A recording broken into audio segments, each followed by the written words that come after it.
இரட்டிப்பான நன்மையை தருவேன் என்றிரே, இன்றைக்கே தருவேன் என்று வாக்குரைத்தீரே.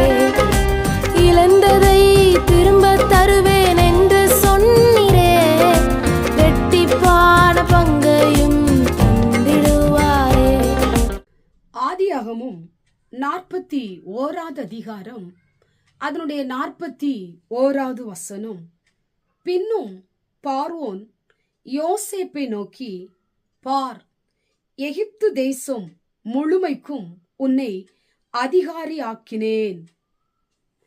எனக்கு அன்பான தேவ பிள்ளைகளே, உங்களுக்கு எதிராய் சவால் விட்ட மனிதருக்கு முன்பாக நீங்கள் பல மடங்கு உயர்ந்திருக்கும்படி கர்த்தர் உங்களை ஆசீர்வதிக்க போகிறார்.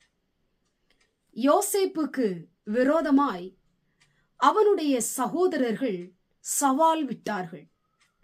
நீ எங்களை ஆளுகை செய்வாயோ, நீ எங்களை துரைத்தனம் பண்ணுவாயோ என்று சொல்லி அவனோடு கூட போராடினர். ஆனாலும் கர்த்தர் யோசேப்போடு கூட இருந்து அவனை எகிப்து தேசம் முழுவதுக்கும் அதிகாரியாய் கர்த்தர் அவனை உயர்த்தி வைத்தார். இந்த வார்த்தையை கேட்டுக்கொண்டிருக்கிற எனக்கன்பான தேவ பிள்ளையே, உங்களுக்கு விரோதமாய் பல மனிதர்கள் சவால் விட்டு கொண்டிருக்கிறார்களா? பயப்படாதீங்க, கர்த்தர் உங்களோடு கூட இருக்கிறார். இந்த உலகம் சவால் நிறைந்தது. நம்மளை சிக்கலுக்குள் கொண்டு போகும், நம்முடைய வாழ்க்கையை அழிக்க நினைக்கும், நாம் முன்னேற விடாதபடி நம்மளை தடுக்கிற ஒரு சுவராய் காணப்படும். நித்தம் நித்தம் நம்மோடு கூட சவால் விடுகிற மனிதர்கள் உண்டு.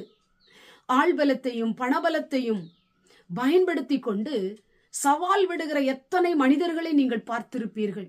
இன்றைக்கு நீங்கள் வேலை செய்கிற இடமா இருக்கலாம், அல்லது ஊழியம் செய்கிற இடமா இருக்கலாம், அல்லது நீங்கள் குடியிருக்கிற வசிக்கிற இடமா இருக்கலாம், பிள்ளைகள் படிக்கிற இடமா இருக்கலாம், வியாபாரம் தொழில் செய்கிற இடமா இருக்கலாம். எத்தனை மனிதர்கள் உங்களுக்கு விரோதமாய் சவால் விட்டு கொண்டிருப்பார்கள். சவாலை நினைத்து நீங்க சோர்ந்து போகாதீங்க, சவாலை எதிர்கொள்ளுங்க, நீங்க பல மடங்கு உயர்வீங்க.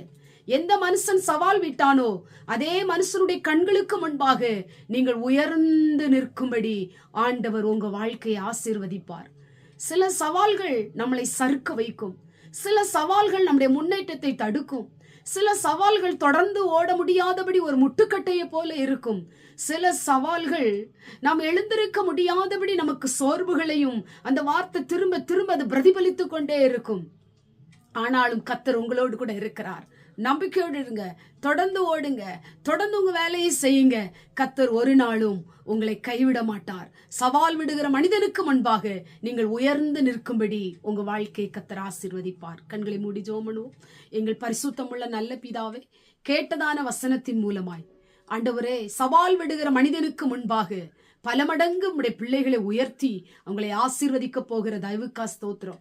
இன்றைக்கு சவாலோடு கூட வாழ்ந்து கொண்டிருக்கிற எத்தனை பிள்ளைகள் உண்டு அப்பா, சவாலை சந்தித்தவர்கள் உண்டு ஆண்டவரே.